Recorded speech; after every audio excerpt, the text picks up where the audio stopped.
You've studied some of the course pages on formal writing.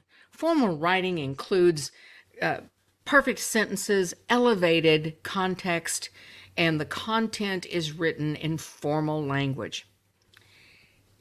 Let's keep it real simple when we decide how do I approach this essay. For the information sections of a research paper, an argument essays, the language needs to be formal and specific and documented and cited in citations within that document. Now, the sections of those formal essays where the writer shows their interest in the topic, persuasion, trying to persuade the reader, or the personal attachment to the topic, those sections of the essay can be more relaxed. You'll use first-person point of view. You'll say, I had experience with this, and that sort of thing.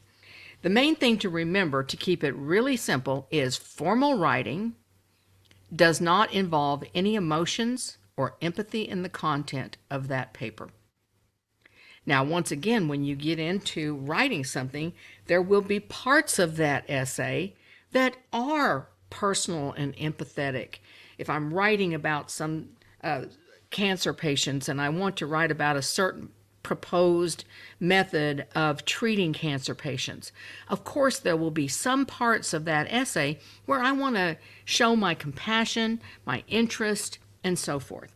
But the sections of any essay that include pertinent facts need to be in formal written language, always, no matter what, Times New Roman 12 font. Let's just look at now, there's one assignment in the course, and let's look at formal versus informal in one of those types of circumstances. So let's look at the formal account of this person's experiment. I first observed my subject reclining in a chair looking at his iPad. The subject, a 12-year-old male adolescent, was focused on his game. I approached and indicated my camera by pointing the device in a variety of directions. The subject then noticed me. "What are you doing?" he inquired. I lowered the camera slightly and said, "I am taking pictures of things I think are beautiful." I then pointed the camera at him and waited 3.6 seconds as his cognitive processes allowed him to realize that he was indeed the subject of the photo. The subject then smiled, and I took the picture. Cool, so that's a formal account.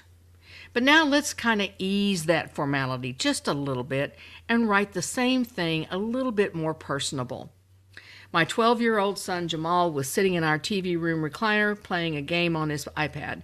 As usual, Jamal ignored me when I came in with my camera. I began taking pictures of various things in the room.